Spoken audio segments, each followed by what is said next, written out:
Hey, what's up? Welcome back to the Wong Mindset. So today I'm going to be taking a look at how to save $1 million on a 50K salary. So I think that this one is really interesting because I think that's what we're all trying to do. We got whatever chump change, whatever salary we're making, which is, it's just normal money. It's not anything like, we're not starting out with like $1 million. We're not, some CEO making $1 million a year. We are trying to make the most of what we got. And I want to see how we can turn, I think that's probably like the average salary, right? 50K. Try to use what you got, 50K, how you can get to $1 million. I think that's going to be interesting. I have some ideas, but I want to see what they got. If you're making $50,000 a year, the thought of racking up $1 million for retirement can seem daunting. But with a little dedication and a lot of discipline, you can get there regardless of your age. As a rule of thumb, most financial advisors suggest that you save 10 to 15% of your salary. But if your goal is to get to $1 million, the percentage you need to invest will vary drastically based on how old you are when you start. NerdWallet crunched the numbers, and we can tell you exactly how much of your $50,000 you'll need to tuck away to get there. Just a few things to remember.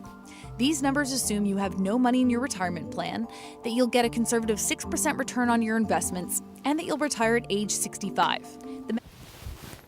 All right, let's take a look at some of these assumptions. So you're starting out with no savings. That's right. I mean, a lot of people, you got nothing.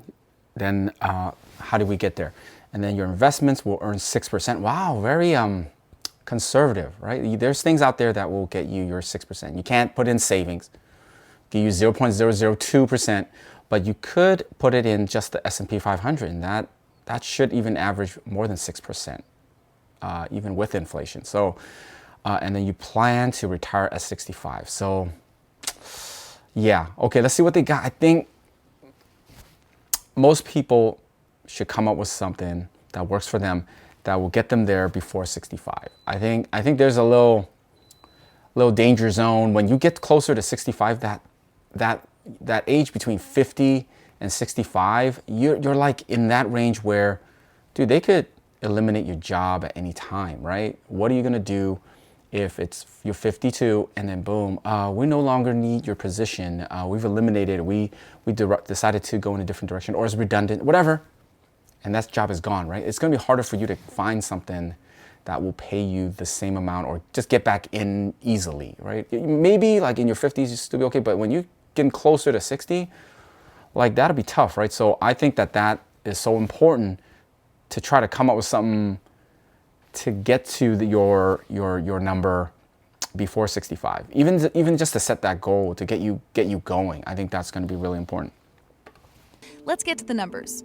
Starting at age 25 puts you right in the savings sweet spot at 12% of your income. That means putting away $500 a month or $6,000 a year, which will set you up to retire with $1 million. A 30-year-old getting serious about retirement would need to save around $700 a month or close to $8,500 annually. That means about 17% of their $50,000 salary.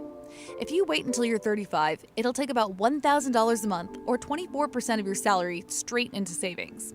A 40-year-old with zero in savings would need to lock away over $1,400 a month or $17,000 a year, foregoing a third of their earnings. When you get to... I mean, if you're just doing, maybe some stock investment, ETFs, index funds, and then you're just writing those out, it is so important to start young, right? If you're not planning, you want to keep it simple, you're not into anything else, just want to keep it simple, then start as soon as you can and just put whatever you can in it. Because once you get to when you're older, it's a lot harder to come up with that same number. It would have been a lot easier if you started when you were young. Pound interest. That means you get returns on the money you invest, and even better, returns on your returns. So if you're still wondering when you should start saving, the answer is now. All right, so this one kept it super basic, right? They don't even say what you're supposed to put it in. Assuming you get 6%, you start at 25, then you put $500 a month, you get to $1 million.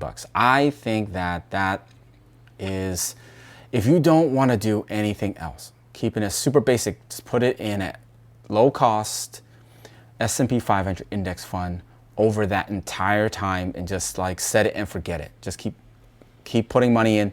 yeah, you probably get there, right? Statistically, you probably get to 1 million, get close to there or more, even more, plus or minus. But at the end of the day, I think that you should do more. You know, if you just do that and you don't want to do anything else, why wouldn't you want to do more for your life, right? Like, this is so important. This is your life. You want to have a good retirement. Why not push yourself a little bit more? Because if you push yourself a little bit more, you have a lot better chance of hitting your number. And even if you do hit that $1 million, I'm saying that in 30 years from now, $1 million is going to be nothing. Like, everybody has $1 million. $1 million will get you like nothing around here, right? In San Francisco, like a toilet will cost you $1 million. You know, like, you buy a bathroom, buy a parking spot for $1 million.